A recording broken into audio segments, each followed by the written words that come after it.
Hi, everybody. I'm really very, very pleased to be here. I'm very pleased to have you all here, too. I get to introduce Immy Humes, which is a great honor and a pleasure. She is an Academy Award-nominated documentary filmmaker and television writer whose work always treats social and political themes through the prism of real stories, usually about unconventional people. And she's received funding for her projects from the National Endowment for the Arts, the Soros Fund, the Jerome Foundation, and many others. And her films have aired on multiple platforms, including PBS, and have been shown at such venues as Museum of Modern Art and Film Forum in New York. And she's also created television segments for Michael Moore's TV Nation, Dateline, NBC, and National Geographic. Immy has been pursuing this concept of the only woman for some time, and researching historical photographs that capture and investigate the breadth of this phenomenon. Hers is one of the exhibits here at Davos, if you haven't seen it. One is at the entrance on that end, and one is near Sonata, Strategic Partners. And it's a perfect sighting, Joseph, because people have to wait right there, which gives them time to read the text and capture their attention, which at Davos is not easy to do. She's published with Phaidon, which, as you know, is a wonderful arts press, and the book has already received a lot of acclaim. So I found the book completely captivating. It has now already been translated from English into Spanish and into French, and I really think this is just the beginning. The book captures about 100 images crossing all professions, from biochemist, journalist, artist, head of state, revolutionary, police officer, deep-sea diver, lawyer, chess champion, astronaut, and so on. It reveals images found in archives where there is only one woman in the photo of a group of men representing either a profession or an action. And the men are often clustered on the grass or sitting in rows in the lab or on the launching pad, and there's only one woman, and often she's really hard to find in the photo. So when you experience the book, you soon recognize how ubiquitous these images are and how we've been looking at them for our entire lives and not noting it. But now, thanks to Immy, we are taking the time to contemplate what this initial, should I call, intrusion by one woman into a heretofore all-male world actually represents. The narratives that go with the images, which are Immy's amazing narratives, are equally absorbing and provocative in contextualizing this phenomenon. Once one woman breaks through the door or the glass ceiling, or however you want to think about it, watch out, because many women will follow. Sometimes not right away, but they will eventually. Historically, many men have felt, and others, not just men, I should say, have felt disempowered when they observe that women are capable of excelling in the public sphere, doing the same work that they have been doing, and often surpassing them, and thus dispelling many patriarchal myths about what women can and cannot, should and should not do. So these photos raise many provocative questions about gender equity and also other types of inclusion and exclusion in the past, the present, and the future. So Immy is going to present images from the book and talk to you about that, and then she and I will have a little time for conversation, and then we'll open it to the floor. So Immy, welcome to Davos.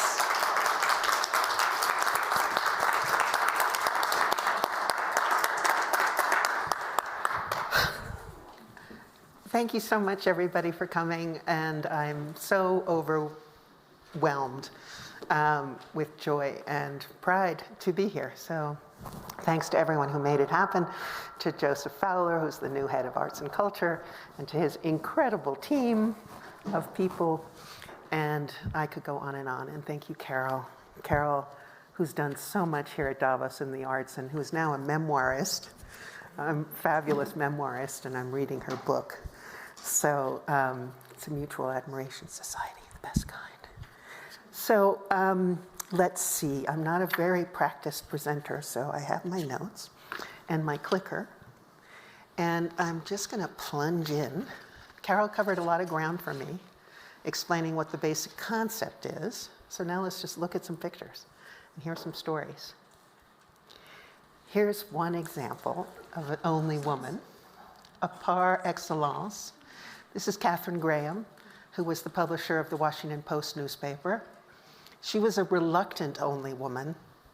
She came in, as some of the other women in this collection did, as through family ties. It was a family business, the Washington Post. It belonged to her father. And her father gave it to her husband. Never occurred to any of them that it would go to her. So her husband took over the paper, and then finally, when her husband died, she sort of almost against her will stepped up and became publisher in spite of enormous self-doubt. And then went on to become, she was a huge first. She was the first woman CEO of a Fortune 500 company, amongst other things. And she became this tremendous hero of journalism, of course, because she was in charge of she sort of shepherded the taking down of the Nixon administration, in a sense, and was, a great figure in freedom of the press, after all. So I just love this picture because it's sort of, it's visually just very arresting, which is important to this collection. But here she is, this one spot of color, which happens often with the only woman. That women are somehow allowed or do still wear colors. Men don't. This is another first. This is Andrea Motley Crabtree, who was the first deep sea diver for the US Army. And she and I have become friends, actually. She's still alive and well. But she, as you can see, most of us would look at this picture, I think, with great admiration. But as you can see her colleague there, if you can see his face on the left, she said this was really emblematic of a lot of her experience. So, to me, this is, when we're thinking about firsts, many of the women, the only women, are firsts. But it's a very difficult thing, often, to be a first, as we sort of now are aware. These guys were, not all of them, of course. She had some wonderful sponsors who were men, a commanding officer who she loved. But then, her peers, she said, were very envious and angry at her presence and her skills. She said this guy was furious because she could do things that he couldn't do. And, but they hazed her. The hazing went on for years and years. They would play with her oxygen tube, ha ha ha, and all kinds of tricks and games. And so eventually she was sort of forced out. So her job was kind of closed to women. This was in the early 80s. But so she has a very bittersweet experience. She's a wonderful person working on her memoir. This is how it all started. It started for me, this project started for me with this photo. This is a filmmaker who's not very well known now, but who was well known in her day in the 60s. This is Shirley Clark, who was one of the inventors of American independent film. This is the New American Cinema Group, all these filmmakers around her. There's some, well, anyway, I won't go on about the men because they're all very interesting. I can do that in detail in the book of who they all were. But Shirley, this photograph of her, I'm a documentary filmmaker and I'm working on a film about Shirley and trying to sort of excavate her extraordinary story. And I got a little obsessed with all these pictures of Shirley because there are tons of them where she's the only woman. And because film is one of those areas that has long been an all-male world. And so, but then as I was looking at this picture over and over again, it started to remind me of another picture, which was this picture, which is a very famous picture for people of my generation, Americans of my generation. It's all the most famous post-war American artists, all white men. And there's Jackson Pollock and Mark Rothko and de Kooning and you name it. They're all there. And then there is this one woman. She described herself as the feather in the cap of the photo. And nobody knows who, everyone who looks at this picture more or less says, but who's she? And she, it turns out, was someone named Hedda Stern, who was a great artist. She lived to 100 and outlived them all. She said She was a really uncategorizable artist. You know, she was very original, and she was not really didn't fit into the abstract expressionist frame, which most of these other people did. But anyway, she's a tremendously interesting artist, and she reported about this photo that the men were furious that she was there. There were assigned seats. She was booked to be in the photo by the organizers. But the men really didn't want her to participate because they feared that her presence in the frame would detract from their purpose, which was to very serious purpose. You can see they're all in suits because they were protesting the Museum of Modern Art's policies about modern art. I mean, the Metropolitan Museum of Art's policies about modern arts, excuse me. So anyway, so that's Hedda Stern.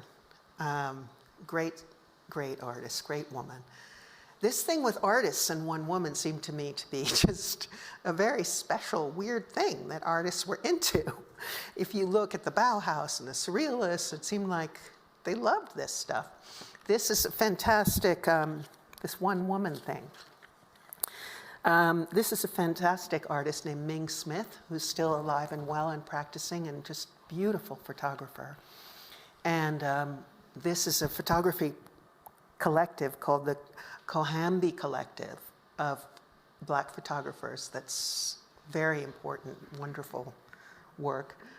Ming reports just feeling incredibly protected and helped. She was the youngest and also the only woman. Then let's see, there's another one. This is the Beat Poets in their holy place, which is the City Lights bookstore in San Francisco. And the only woman up there is Stella Levy, who's also alive and well, and my new friend. And she reports exactly the same experience that Hedda Stern had, which was that the guys literally did not want her in the picture. They fought.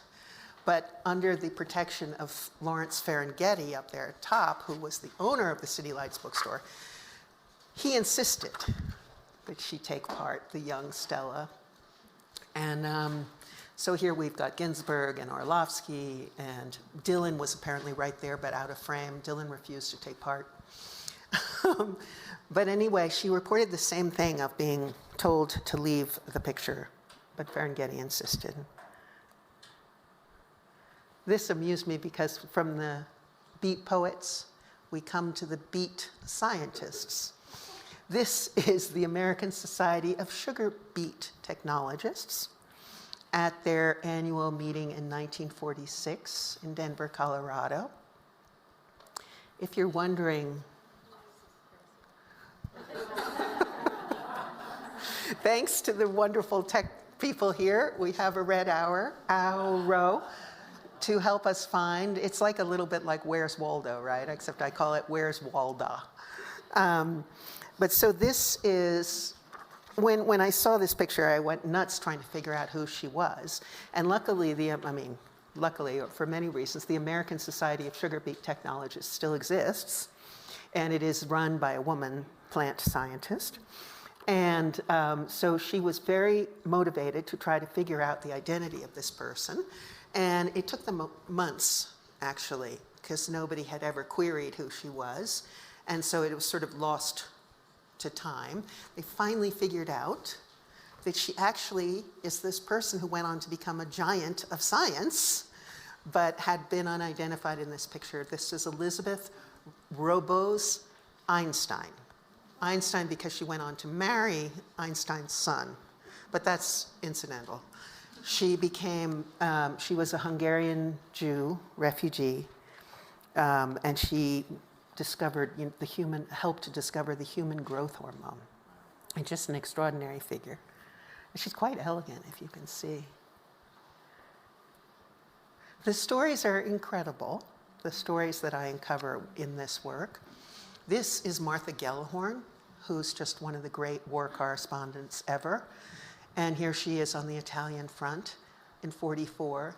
But not long afterwards, there's maybe the only woman story. She intended and wanted to cover the landings on D-Day in Normandy, but her credentials were pulled at the last minute. She was in England on the night of the departure, and she snuck into a medical ship, pretending she was doing a story on the nurses. She said nobody gave a shit about the nurses. So she was able to get onto the medical ship and hide in a closet with a flask of whiskey, she said, and she locked the door and stowed away overnight. And then in the morning, she managed to sneak out with all the men making the landing in that bloody invasion. And she was the only woman with approximately 150,000 men. And she survived to tell the tale. But so that's Martha, the only woman. This is a much more recent photo from the Cannes Film Festival, our greatest, most glamorous film festival. It's not the men's room line. There's the only woman right there in the middle. I don't know if you can see her. She's wearing sunglasses and blonde hair. It's Jane Campion. These are all the great art filmmakers of the world that Cannes had assembled. And from all over the world, of course, they had this one woman from New Zealand. Anyway, she won the Cannes' highest honor, the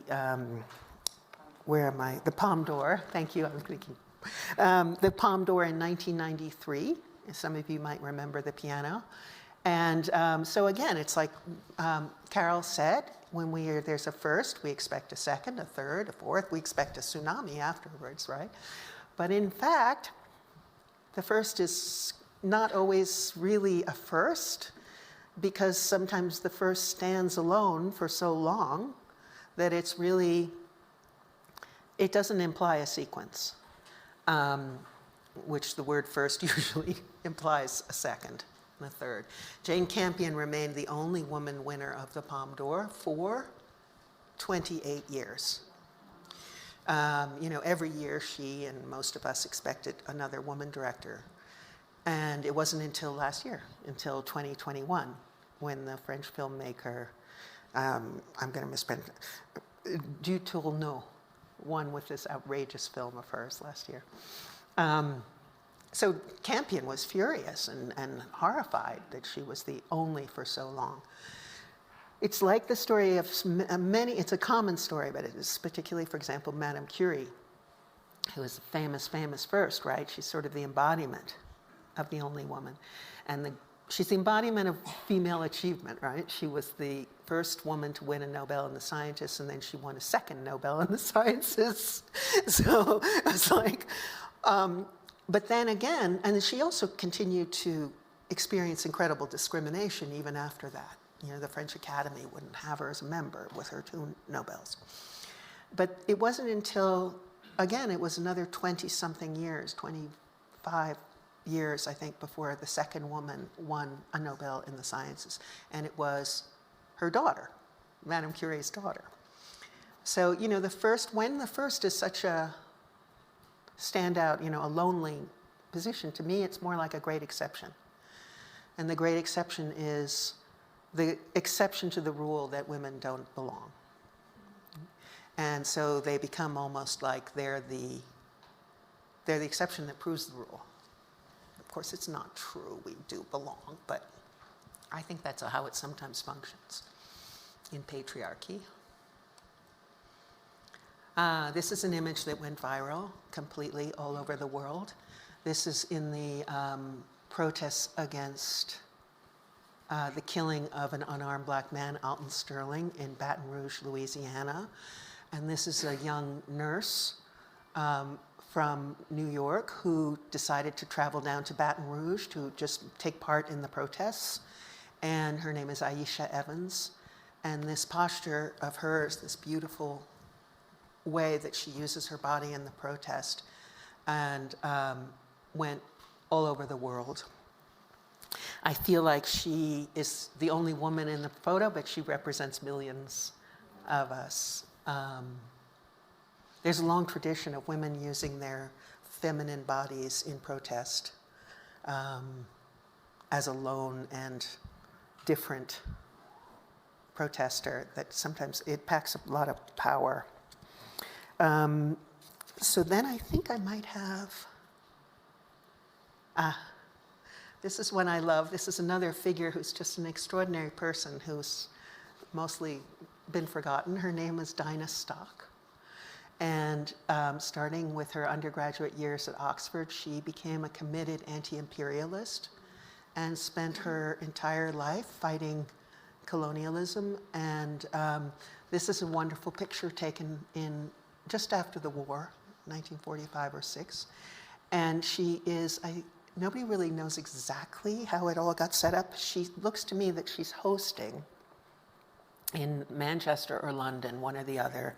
It's the West African Student Union and the West African National Secretariat. There's Nkrumah over on the far right, the future president of Ghana, and many other members of the Pan-African movement and students. And she, it's sort of emblematic of this life she led that's just full of adventures, incredible service all over the world. But she's really one of a kind. And then we had, for Davos, we had to show you a picture which was 6 months ago, I think, at the G7 with, I think most of you know, our friend, is she still here today? Ursula von der Leyen, I'm sorry with my American accent. So apparently I heard that she saw the exhibit and approved, which I was very happy to hear. She was thrilled. Thrilled, I'm delighted. So that's just a taste. Oh yeah, now we go over here. We have so little time, but Sorry for taking too long. I'm sure that you all get to ask some questions. So, I think I ran over. We just said before that I would just think, is there something that Immy said that I, would play off of, and I just thought with this beautiful photo of Aisha Evans, what's so striking, and I was saying to Platon, is she's so vulnerable in that dress, and she's, you see her flesh, and then you have this armament coming at her. I mean, that is so striking in that photo. They're like afraid of her. She doesn't have anything. Just before she got arrested, of course, she was hauled away. I mean, she doesn't have guns, she has nothing. She's just got her body, and they have everything. They're all armored, and yet. So it leads me to the inevitable question, which I'm looking at this room, and I just wish we had all day to talk about this. But one, why is there so much resistance by men and also sometimes by women to having women come into these worlds? And then really the second half of that question is, what happens once you're in the room?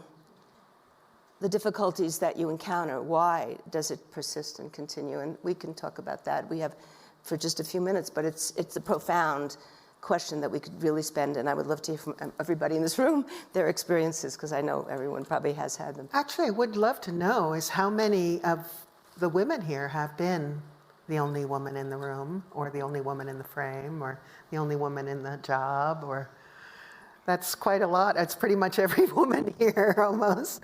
And then there are other axes of difference, of course. It's being the only woman is one thing, but then there's being the only person of nationality, of a race, of an orientation. There are all these onlys and pioneers and histories of integration that may never end. When I think of disability rights and how far we have to go with inclusion there, it will never end, probably, this continual struggle for inclusion and equity. So even though we're aware of the intersectional pressures and the complications of gender integration, it is a story that probably almost all of us in the room have experienced in one way or another. But so what's the deal? Why is there so much resistance? Why do you think? I don't know. We have to ask the men. It's funny because the book has been really great. I mean, I think women seem to grok it really immediately. I've been incredibly gratified. 2 nights ago, there was a young bartender at a dinner. We were out in a restaurant, and the nicest, and the more amazing thing, she couldn't have been more than 20, and she said, I was listening to you, and I was getting, she was like a local, I think. She was like, I was getting goosebumps. And goosebumps, and I felt, I really want to be brave and make something of my life and do something special. I was like, she was very shy and serious, and I was really sort of amazed. But anyway, I feel like people have been saying they're buying the book for their daughters and everything. But in fact, there are plenty more men in this book than women.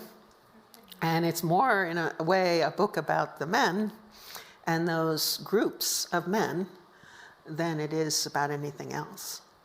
So, I think of it as portraits of patriarchy, of its continuation and its and resistance to it at the same time. But yeah, that's the question. What's with the men? Well, I think also it's not just that putting women in the room shifts that homogeneity of patriarchy. It usually shifts the way everything is done, because once women are in the room, they tend to defy that the accoutrements of patriarchy. So women will take a hierarchical structure often and create a lateral structure. This is not always the case. It's not all women. There isn't resistance from all men. These are not absolutes, but that alone is terrifying to people. I remember I'm a double first. I was the first dean of the School of the Arts at the Art Institute of Chicago, and then I became the first dean of the School of the Arts at Columbia. So I've been a first, and now at Columbia we have out of 17 professional schools, there were probably 13 women running them now, law school, medical school. It's changed enormously, but when I first came, it was not the case. But what happens to women once they're in the room, too? Well, I did want to ask you, you said something incredible to me the other day when we were first meeting about her experience of being a multiple first. A multiple first, or a firster, as another friend of mine calls it. Yep, I'm a firster. Of how this experience, you said that it was about being a screen. Oh, yeah. It was really remarkable to me. Well, I think what happens is, and I think many women in the room will maybe identify with this, you become a blank screen onto which all archetypes are projected. So the archetype of mother, the archetype of daughter, the archetype of sister, of girlfriend, or girlfriend who abandoned someone, or you just are not yourself because you're only that person, and you're representing all of those very deep associations of women. And that also becomes often problematic, not just with men, but with women too, because you're not necessarily the sister, and yet they're trying to relate to you as the sister, or the sibling, or they're trying to relate to you as the mother, and you're just trying to do your job. You have all this stuff coming at you, all this projection, but you're just trying to do the job and get the job done, but all in between you often and people who have those problems, and once again, it's not everybody, but some people really are so unexamined that they don't realize they're putting you in a very awkward position, and you're trying to refuse all those archetypes, but no one's letting you because they keep projecting them onto you, and you have to sidestep them constantly just to get the job done. So that's what I said to you, because I've experienced it so much in my life, and you don't always know it's coming at you or why it's coming at you. It has really nothing to do with the job you're doing.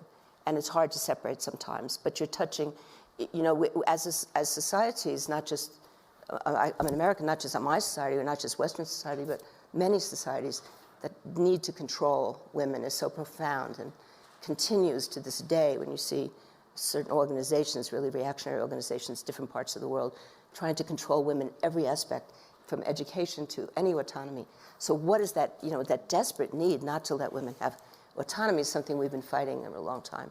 I feel like there are, obviously we know the dangers of analogies because everything is different, but I do think I am struck by the analogies to racism and, how racism and other kinds of bigotry, work with patriarchy. And the same kind of projection of otherness. Yeah. Women of color talk about what the very, very limited stereotypes that are available to them. I mean, how they are seen in these, like, you know, the strong black woman or the angry black woman or whatever, you know, the narrowness of those archetypes for them, you know. So it's fascinating to me listening to her describe how it is and sort of how it manifests in daily life is interesting. I felt it too in small ways, you know, because I was always the only woman with film crews coming up. There was never any women on crews, you know, for 30 years. But anyway. So we have no time. But but let's take Lisa's question. I'm sorry. Yeah. I was just curious, many of the pictures or photographs had a theme that the women were presented, or like They're giving you a mic. I was just curious, many of the photographs had a recurring theme, like the deep sea diver, the poet, the artist, that the men resented them and didn't want them there. But there was a photograph, I think it was of a photographer, a young black woman, who said that she felt very supported. I was curious if you talked to her more about like how or why she felt supported. Yeah. No, the pictures are really, they run a really wide gamut.